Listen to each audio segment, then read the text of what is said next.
Core on Triple J. My name is Jack Bergen, and I'm here with two very, very old touring friends of mine, Jamie and Rick from. Oh my god!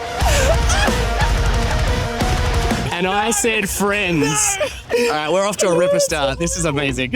I am with Jamie, and I am with Dan from Polaris, who are joining me here at Nodfest Sydney ahead of their blockbuster performance, who I was lucky enough to catch last week in Melbourne, and you guys just had it all up your sleeves, and you were just waiting to roll it out, and you guys have gone up there and you've put Australia's name on these festival bills nice and high, and seeing Australians that high up on a festival bill in Australia, representing our country, representing our name, it's so important, and I feel like you guys would feel the same, right? It really is. And like, I remember when we were like, just the conversations on where we might be billed on this festival, I'm like, holy crap, are you serious? Yeah, but at the same time, like, it's not a surprise. I'm like, it feels right. Yeah. But it's just, I'm very grateful to be in this position and to be doing what we're doing, and Yeah. for Australian heavy metal music too. It's fucking cool, man. Yeah, I mean, I know that when I look back on the last few years, and I'm like, I know the last few years and the results of that have led us here, and it makes total sense. Yeah. But it's still an amazing feeling, like, to go from, I mean, bro, like, you remember when we were like the first band on at Unify, right? Like, it's like Literally. we were all there. Like, It's insane, It's just when the we were journey. playing at like 2 o'clock in the rain at 1, 2 Unify, o'clock, and yeah. like we were like the underdog. Warming For up in a van backstage. For real! It is Bro, crazy. camping behind the festival. Walking up in the tent. So Yeah. Insane. We were just talking about camping festivals earlier, but yeah, the We were festival still culture sleeping in on- Australia. We were still sleeping on floors in between that stuff as well. It's Sleep- like sleeping something- on each other's floors. Sleeping on each other. Our festival journey in Australia has been really cool. Like, it just keeps getting better every time we play a festival here. Like, good things a couple of years ago when we did that. That felt like a monumental move a at big the step time. up in the 100%. But Yeah. this, I think this show pales in comparison. It's like, these are literally undoubtedly the biggest crowds we've ever played to in Australia, and probably in like maybe the top 5 to 10 biggest crowds we've ever played to anywhere. Yeah, it's crazy. Yeah. Taking into account all the festivals we've done anywhere and stuff, like, Literally, the like- beautiful thing about this fest is that everyone watches all the bands. You Yes. know, Yeah. no one's attention is split. I love an A/B stage, and that's it. It's 2 stages, everyone eats. back to back. Like, what more could you ask for? Exactly. Yeah, exactly. going out there and seeing, it's like, we've only seen crowds close to that on, you know, Grass Pop and stuff like that yeah. over in Europe and stuff like that. So I mean, I just love that Australia's festival scene and the metal festival scene For real? is strong as hell right now. How would you compare this to Mexico that you guys did with Bring Me? I know it wasn't a festival, but it was a big It felt outdoor like a performance. festival. Yeah, it did. It looked like one. It was a bit of a fever dream. We were in and I out. can imagine. But one of the best shows that we've ever had in this band's career. It was crazy. They're so passionate. Yeah. Love it. Yeah. I did hear one blunder about calling for a wall of death or do I see a sea of middle fingers Yes. answering Oh, you? Is that, can you divulge? What is that? I didn't even know about I was at the end of the catwalk, and I'm calling the wall of death in fucking in Mexico. in Fleeting, and the whole front row just goes. And I'm like, You never told me that. I swear I did. I lost it. I was just in stitches on stage. That's like so some awful. people. I get it. Like, you know, they've been standing out all day them to keep from where they're like, I'm not fucking moving. You move, bitch. Like, It's the moments that harden you. It's the moments that keep you. people behind still did it, but there was a big portion of them in the front that just went. So I mean, I was so far back. I thought we asked. As far as I could see, I didn't even know that they did anything close to a wall of death. I think that maybe it was just the thing of like them being like, "Fuck you, don't do this. We're gonna get shoved around and hurt." Like, It's Some of those these- culture shocks, but I didn't kids in the play. front I row. thought it was hilarious, dude.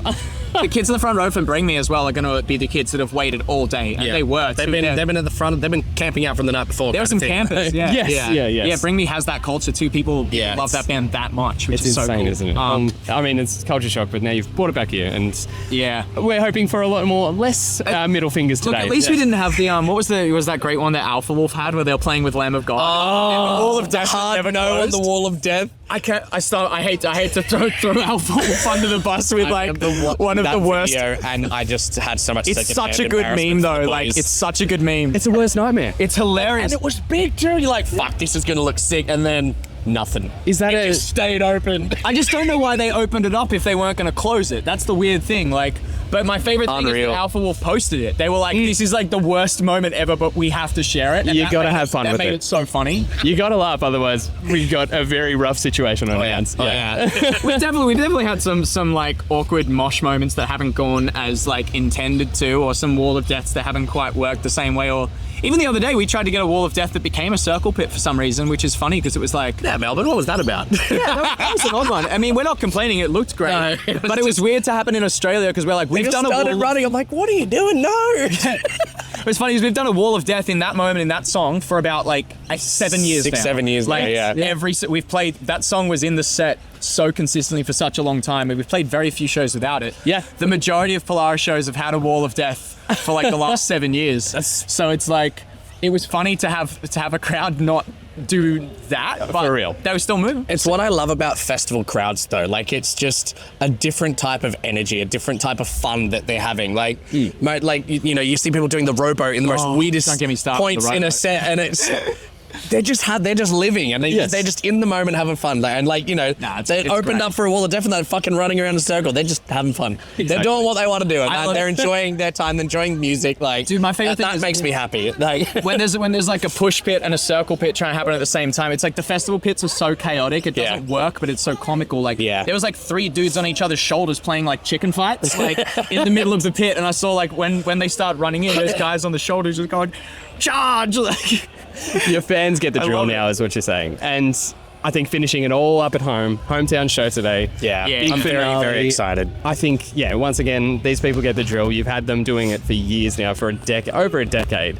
It's more than well and clear, and I think it's really important that, like I was saying at the top of this thing, you are so high up on this lineup. You're representing your country, you're representing your hometown.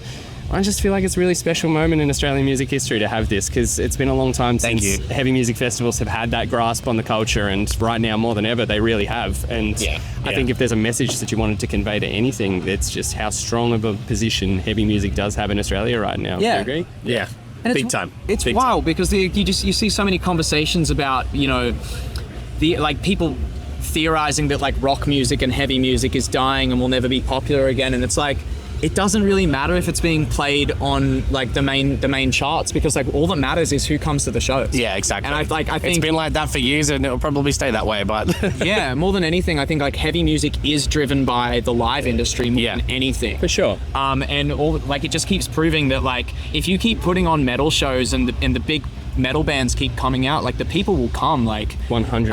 I don't think that hunger for like live heavy music is ever going to go away, because Nah. it's a really unique form of live concert. Like there is no form of live music that compares to the way a heavy show feels. Yeah. You know, like there's nothing that turns people into animals like that. It's just It is like that, Love it. honestly. And Love it. it's part of our culture, and it always has been. And with the strength of our touring industry right now, it's going to stay that way. With the strength of you guys, and damn, I don't know. It's we got a bright Experience. future in Australian music. I don't mean Australian heavy music as a whole. I didn't mean that as like us. Like Australian heavy music has a very, very bright future. And it's for years it's been Aussie band, like, you know, the next Aussie bands that keep coming out, like overseas eat it up. Yes. They, you know, Yeah. they pay. I'd feel like it's almost like they pay more attention to the Aussie music scene than the rest of the world.